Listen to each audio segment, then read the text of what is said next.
വിദ്യാഭ്യാസ മേഖലയിലെ മാറ്റങ്ങൾക്കായി ജമാഅത്തെ ഇസ്ലാമി ഒരു ജ്ഞാനസഭ നടത്തുന്നു എന്ന് കരുതുക. ഇംഗ്ലീഷിനു പകരം ഉറുദുവോ അറബിയോ ആക്കണം പാഠ്യഭാഷ എന്ന് പ്രഖ്യാപിക്കുന്നു എന്നും കരുതുക. ഇന്ത്യയെ ഭാരത് എന്ന് വിളിക്കുന്നത് നിരോധിക്കണമെന്ന് ആഹ്വാനം ചെയ്യുന്നു എന്നും വെറുതെ വിചാരിക്കുക. ഇസ്ലാമിക രാഷ്ട്രത്തിനായി പോരാടണം എന്ന് തീരുമാനിക്കുന്നുവെന്ന് ഒന്ന് സങ്കല്പിക്കൂ. ഇങ്ങനൊരു സമ്മേളനം നടത്തിയാൽ അതിൽ പങ്കെടുക്കേണ്ടത് ഇന്ത്യയിലെ വൈസ് ചാൻസലർമാരാണ്. കേരളത്തിൽ നിന്ന് അങ്ങനെയെങ്കിൽ എത്ര വൈസ് ചാൻസലർമാർ ഇതിൽ പങ്കെടുക്കും? രാഷ്ട്രീയ സ്വയം സേവക് സംഘ് നടത്തിയ ജ്ഞാനസഭയും ഇങ്ങനെയൊന്നായിരുന്നു. ഒരു വർഷം മുൻപ് വരെ RSS എന്ന സംഘടനയുടെ പരിസരത്ത് പോലും സർക്കാർ ഉദ്യോഗസ്ഥർക്ക് പോകാൻ അനുമതി ഉണ്ടായിരുന്നില്ല. ആ അനുമതി പോലും BJP സർക്കാർ ഇപ്പോഴാണ് നൽകിയത്. ഇന്ത്യയിലെ വിദ്യാഭ്യാസ പരിഷ്കരണത്തിന് യോഗം വിളിക്കണമെങ്കിൽ അത് നടത്തേണ്ടത് മാനവ വിഭവശേഷി വകുപ്പാണ്. അധ്യക്ഷം വഹിക്കേണ്ടത് പ്രധാനമന്ത്രിയോ അല്ലെങ്കിൽ വകുപ്പ് മന്ത്രിയോ ആണ്. ഇന്ത്യയിലെ സർവകലാശാല വൈസ് ചാൻസലർമാരെ വിളിച്ചു വരുത്താൻ RSS മേധാവിക്ക് ഒരവകാശവുമില്ല. അതിൽ പങ്കെടുക്കാൻ വൈസ് ചാൻസലർക്ക് ഒരു ബാധ്യതയുമില്ല. നമ്മുടെ സർവകലാശാലകൾ എത്രമാത്രം കാവ്യവൽക്കരിക്കപ്പെട്ടു എന്നതിന്റെ ഉദാഹരണമാണ് സമ്മേളനത്തിൽ പങ്കെടുത്ത വൈസ് ചാൻസലർമാരുടെ എണ്ണം. അതിൽ പങ്കെടുത്തവർക്ക് ഇന്ത്യൻ ഭരണഘടനയോടല്ല വിധേയത്വം, RSSന്റെ കാവിക്കൊടിയോടാണ്. സ്പോട്ട്ലൈറ്റ് ആരംഭിക്കുന്നു. VC-മാർ നടത്തുന്ന ധ്വജ പ്രണാമം. ഈജിപ്തിന്റെ പിരമിഡുകൾക്കടിയിൽ, മധ്യ അമേരിക്കൻ വനാന്തരങ്ങളിൽ, തുർക്കിയുടെ പർവ്വത നിരകളിൽ, മഹാസമുദ്രങ്ങളുടെ അടിത്തട്ടിൽ ഇവിടെയെല്ലാം പൗരാണിക സംസ്കൃതിയുടെ അറിവുകൾ കിടക്കുന്നുണ്ട് എന്ന് കരുതി ഈ ദേശങ്ങളിലെ ആരെങ്കിലും ആ അറിവുകൾ കണ്ടെത്തി അവയിലേക്ക് മടങ്ങാൻ പറയാറുണ്ടോ? അങ്ങനെ പറഞ്ഞാൽ ലോകം എത്ര സഹസ്രാബ്ദം പിന്നിലേക്കാണ് പോകേണ്ടി വരിക? മനുഷ്യൻ തന്നെ വികസിച്ചു വരുന്നതിന് മുൻപുള്ള അക്കാലത്തെ ജീവിതമാണ് തിരികെ പിടിക്കേണ്ടതെന്ന് ആരെങ്കിലും പറയാറുണ്ടോ? ബോധമുള്ള ഒരാളും അന്നാട്ടിലൊന്നും അങ്ങനെ പറയുന്നില്ല. ഇന്ത്യയിൽ മാത്രമാണ് പൗരാണിക ജീവിതം തിരികെ പിടിക്കണമെന്ന് മുട്ടിന് പറയുന്നത്. പൗരാണികതയാണ് മഹത്തരമെന്ന് വാദിക്കുന്നത് ഈ രാജ്യത്ത് മാത്രമാണ്. ഇംഗ്ലീഷ് പഠിച്ചാൽ ഇന്ത്യക്കാരൻ അല്ലാതായി എന്ന് പറയുന്നതും ഇവിടെ തന്നെയാണ്. അല്ലെങ്കിലും ഇന്ത്യക്കാരൻ എന്ന് പോലും പറയേണ്ടതില്ല എന്നാണ് കൊച്ചിയിൽ ചേർന്ന സർവകലാശാല VC-മാരുടെ യോഗത്തെ RSS അറിയിച്ചിരിക്കുന്നത്. ഇന്ത്യയുടെ പേര് എല്ലാ രംഗങ്ങളിലും ഭാരത് എന്ന് മാറ്റണമെന്നാണ് ആ സമ്മേളനത്തിന്റെ ആഹ്വാനം. RSS എന്ന സംഘടനയ്ക്ക് അതിനനുവദനീയമായ മേഖലയിൽ പ്രവർത്തിക്കാൻ ഈ രാജ്യത്ത് ഒരു തടസ്സവുമില്ല. പക്ഷേ വിദ്യാഭ്യാസ മേഖലയിൽ കടന്നുകയറാൻ ഒരവകാശവും RSSനില്ല. ഇന്ത്യക്കുണ്ടാകേണ്ടത് ഏറ്റവും മതേതരമായ വിദ്യാഭ്യാസ സമ്പ്രദായമാണ്. നമ്മുടെ ഭരണഘടന ആവശ്യപ്പെടുന്നത് ആ വൈജാത്യത്തെ അംഗീകരിക്കണമെന്നാണ്.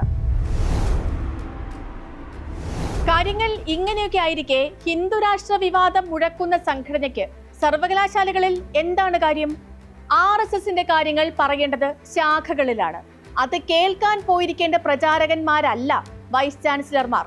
VC-മാർ ചെവി കൊടുക്കേണ്ടത് ആഗോള അക്കാദമിക് സദസ്സിനാണ്. അതല്ലാതെ ഈ പൗരാണിക അറിവിലേക്ക് മടങ്ങാൻ പറയുന്ന സംഘടനകൾക്കല്ല. ഇത് മാത്രമല്ല ഇത്തരമൊരു സമ്മേളനം ഉയർത്തുന്ന പ്രശ്നം. ഈ സമ്മേളനത്തിൽ പാസാക്കിയ പ്രമേയങ്ങൾ നോക്കൂ. ഇന്ത്യയുടെ പേര് ഭാരത് എന്ന് എല്ലാ തലത്തിലും മാറ്റണം. ഇംഗ്ലീഷ് വിദ്യാഭ്യാസം അവസാനിപ്പിക്കണം. പൗരാണിക അറിവുകൾ വിദ്യാർത്ഥികൾക്ക് പകർന്നു നൽകണം.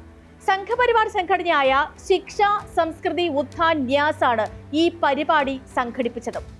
പിറവം പേപ്പതിയിലെ ചിന്മയ ഇന്റർനാഷണൽ ഫൗണ്ടേഷൻ ആസ്ഥാനമായ ആദി ശങ്കര നിലയത്തിലായിരുന്നു സമ്മേളനം. RSSന്റെ എല്ലാ ശിബിരങ്ങൾക്കും എന്നതുപോലെ ദേശീയ ചിന്തൻ ബൈഠക് എന്നായിരുന്നു ഈ സമ്മേളനത്തിന്റെയും പേര്. RSS തലവൻ മോഹൻ ഭാഗവത് ആയിരുന്നു ഇതിന്റെ മുഖ്യ സംഘാടകൻ. ചിന്മയ മിഷൻ സ്വാമി വിവിക്താനന്ദ സരസ്വതി, സ്വാമി ശാരദാനന്ദ സരസ്വതി എന്നിവരായിരുന്നു മറ്റുള്ള ആതിഥേയർ. ഇത്തരമൊരു സമ്മേളനം RSS ആണ് നടത്തുന്നത് എന്നറിയില്ലായിരുന്നു എന്ന് ഒരു VC-ക്കും പറയാൻ കഴിയില്ല. കാരണം ഇത്രയും പേരുകൾ കണ്ടിട്ടും പരിപാടി RSSന്റേതാണ് എന്ന് മനസ്സിലാക്കിയില്ലെങ്കിൽ അങ്ങനെയുള്ളവർ VC ആയിരിക്കാൻ യോഗ്യരുമല്ല. RSSന്റെ പരിപാടിക്കല്ല പോയതെന്നാണ് കുഫോസ് VC ഡോക്ടർ A ബിജുകുമാറിന്റെ വാദം. അസോസിയേഷൻ ഓഫ് ഇന്ത്യൻ യൂണിവേഴ്സിറ്റീസ് സംഘടിപ്പിച്ച പരിപാടിയിലാണ് പോയതെന്നും അദ്ദേഹം വിശദീകരിക്കുന്നുണ്ട്. അസോസിയേഷൻ ഓഫ് ഇന്ത്യൻ യൂണിവേഴ്സിറ്റീസ് ഒക്കെ ഇപ്പോ RSSന്റെ ചൊൽപ്പടിയിലാണെന്ന് മനസ്സിലാക്കാൻ കുഫോസ് VC ആകേണ്ട കാര്യമൊന്നുമില്ല. RSS നോമിനി UGC ചെയർമാനായിരിക്കുന്ന ഈ രാജ്യത്ത് ഇതല്ല, ഇതിനൊക്കെ അപ്പുറവും സംഭവിക്കും. RSS പരിപാടി ശരിക്കും പിറവത്തെ ഒരു കേന്ദ്രത്തിൽ മാത്രമല്ല നടന്നത്. ഇടപ്പള്ളി അമൃത ആശുപത്രിയിലും വിദ്യാഭ്യാസത്തിലൂടെ വികസിത ഭാരതം എന്ന ചർച്ച നടന്നു. അതിലും മോഹൻ ഭാഗവതായിരുന്നു മുഖ്യ സംഘാടകനും മുഖ്യാതിഥിയും. കേരള VCയുടെ ചുമതലയുള്ള ഡോക്ടർ മോഹനൻ കുന്നുമ്മേൽ, കാലിക്കറ്റ് VCയുടെ ചുമതലയുള്ള doctor P Raveendran, Kannur VC ചുമതലയുള്ള ഡോക്ടർ KK സജു എന്നിവരും ഇതിലൊക്കെ പങ്കെടുത്തു. ഇവർ ഈ സമ്മേളനത്തിന് എത്തിയതിന്റെ വലിയ അത്ഭുതത്തിന്റെ കാരണം ഉണ്ടായിരുന്നില്ല. ഇവർ 3 പേരെയും സർക്കാർ അനുമതിയില്ലാതെ ഗവർണർ തന്നെ നേരിട്ട് നിയമിച്ചവരാണ്. അവർക്ക് കൂറ് ഗവർണറോടാണ്. ഗവർണർ രാജേന്ദ്ര അർലേക്കറാണ് ഈ സമ്മേളനത്തിന്റെ മുഖ്യ ആതിഥേയനും. ബാലനായിരിക്കുമ്പോൾ മുതൽ RSS ആയിരുന്നയാളാണ് നമ്മുടെ ഗവർണർ.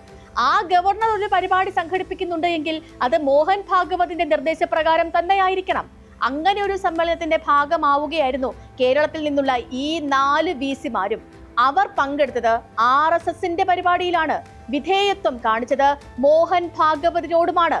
അതിനപ്പുറമുള്ള ഒരു ഡെക്കറേഷനും ഈ സമ്മേളനത്തിന് ചേരുകയുമില്ല.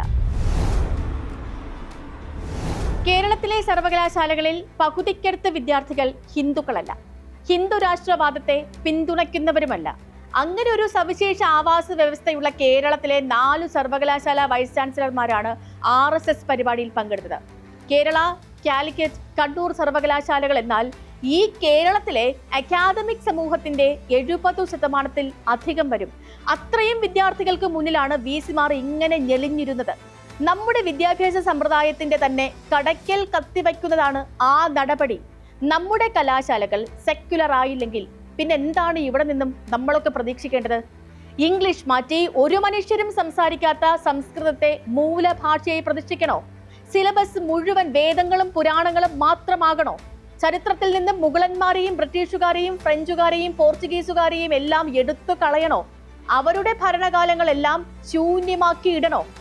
ഇന്ത്യയിലേക്ക് വിവിധ സംസ്കാരങ്ങൾ കടന്നു വന്നതെല്ലാം പാഠ്യപദ്ധതിയിൽ നിന്നും ഒഴിവാക്കാനാണോ ഈ പറയുന്നത്? ഇന്ത്യ എന്ന ഭരണഘടന അംഗീകരിച്ച പേരെടുത്തു മാറ്റി ഭാരത് എന്ന് മാത്രമാക്കണോ? ഇങ്ങനെ നിരവധി ചോദ്യങ്ങളുണ്ട്.